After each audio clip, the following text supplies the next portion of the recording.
Hi everyone, so this is my second video blog that I will be putting on my wedding blog. I did my last one on the flower crown, and if you follow me on Instagram, you'll probably notice that I've been posting a lot of pictures lately wearing the flower crown. I actually got a couple, ordered them from Etsy.com. There are a lot of good designers that have Etsy pages and they make flower crowns, and I think I've literally bought them for like $3.99 with no shipping. They just come in like a little package, cost no money to mail, and they've been awesome. I've gotten so many compliments on them, so I hope if you watched that video it turned out good for your benefit. So next fall I'll be starting my junior year of college, and my junior year is getting kind of intense, and I thought it was time that I figure out what my minor is going to be.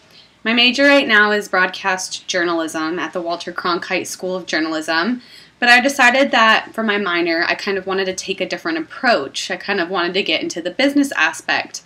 Here at ASU we have a really good business school called W.P. Carey, and I thought it would be cool to do a minor with something that had to do with business. I looked into small business and entrepreneurship, and that didn't work out because it was mainly just for business majors that could do that minor. But I actually found a different minor that worked out really well, and I am now a sales and marketing minor. So since I've kind of been on the business kick lately, I think this video blog is going to be based pretty much on budgeting a wedding. Weddings can be very expensive. I don't know, I've never experienced one, but I do know that I have a separate banking account set up that's specifically called Future Money for my wedding. I want it to be perfect one day, and I want it to, be amazing. I want to, my family to enjoy it, and whoever my fiance's family to enjoy it. And I know that weddings can get very pricey, and if, it can put a lot of stress on a bride and a groom on what their wedding's going to be. And I know a lot of things can hold a bride and a groom back from doing what they want because of money. Money is kind of what makes this world go around. So I thought I'd talk about kind of how you can budget your money during a wedding and how to make it work so that you can have your dream wedding someday. So my first little tip, I guess I could give it as a tip, start saving now. I think if you're planning on getting married someday and you have a little side job, literally after every paycheck I get, and my paychecks aren't that enormous right now because I just have a part-time job as a receptionist since I'm in school.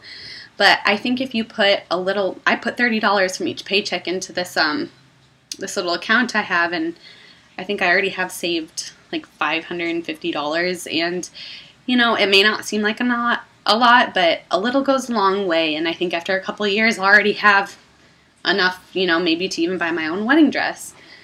Another suggestion I could make about budgeting a wedding is plan ahead.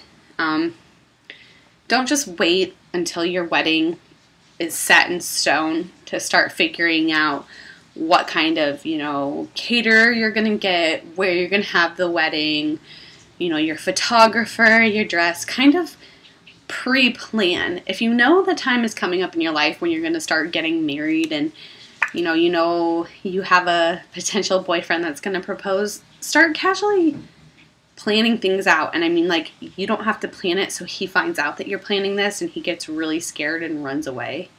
But just kind of plan it out so you know what's going on, and maybe keep like a little diary or a little, planner book, and when it actually does come time, keep track of all your payments. That is the biggest thing I could suggest. Even I've experienced in this, even in some things, like not even like a wedding, just buying random stuff, paying bills. Like, keep track of everything you buy. Keep receipts, keep tabs, know everything you're buying and know the prices you're paying. I know a lot of people can get ripped off nowadays, or you could buy something in stores and it could be hiked up prices than you could find it on the internet. So just keep track of all that. It's really good to budget your money. So I guess my main goal for this was to kind of just talk about what would be the best payment plans when you are to get married. The bride's parents paying is pretty traditional and is pretty popular. that the bride's parents pay for the wedding. And, you know, I think that's pretty fair, in all honesty. I mean, the groom does, you know, pitch in a little, but at the same time, this is the bride's day, so technically the bride's parents pay. The pros of this is that, you know, after your wedding, you got a lot of side money. You're gonna, you know, be able to buy a nicer car, upgrade a house, even, you know, save up that money for a really nice honeymoon. So just in general, but I mean, a lot of people's parents can't afford this nowadays, which is totally understandable, and, you know, it makes a ton of sense, but, it's just like, I don't know, like when parents pay, it's their money, so they want a lot of say in what happens during the wedding, so there can be a lot of cons with that too, but, you know, as what I look at it is, this is an equal marriage. This is going to be something you two share forever. So how about we all pitch in? And, you know, I don't know how extraordinary everyone wants their wedding someday, but I think if everyone pitched in a little money, it could potentially be something that turned out for the best. Technically, the bride will get her dress, get the food, the cake, and all the basics, but I mean, you know, there are a lot of groom's parents that want to pitch in and want to help with the wedding, just because we all know weddings are not cheap, and especially nice weddings are not cheap. So yeah, if you let your parents pay for the dinner, then they may think that they can invite more guests, and then it can just get like, it could get fishy too. So, I mean, there's always going to be those ups and downs. The biggest pro, I would say, for you to do is to pay for the wedding on your own. If you want the wedding to be all about you, you need to pay for it. You don't want your parents to have a say in anything. You pay for every little detail in that wedding. The cons of this are you could actually have to end up taking out a loan for your wedding and come out of that wedding being dirt broke. I've seen a lot of people do it, and it just doesn't turn out for the best. You know, there's no honeymoon. There's no house to go to after you're married. There's no vehicle to drive around in, and on the bigger part, there might not even be a job lined up after. So don't go into bad credit or, you know, overdrawing money or anything just for a wedding. There are a lot of easy ways nowadays to make your wedding very cheap, and not to the fact where people show up and say, oh my goodness, this is a cheap wedding, why did we come? But if you have a Tumblr, if you have a Pinterest, if you have an Etsy, there are so many creative things you can do nowadays. You can, you know, make so many things that can be set up at a wedding. You can make the centerpieces. You can, you know, hire a photographer that you knew in college or in high school. Ask a friend that was really good at taking photos, and that doesn't even have to turn out expensive. And chances are photos are photos. They'll turn out amazing if they're taken on a decent camera. You don't have to pay millions of dollars for a photographer. You know, venue is probably going to be your biggest expense.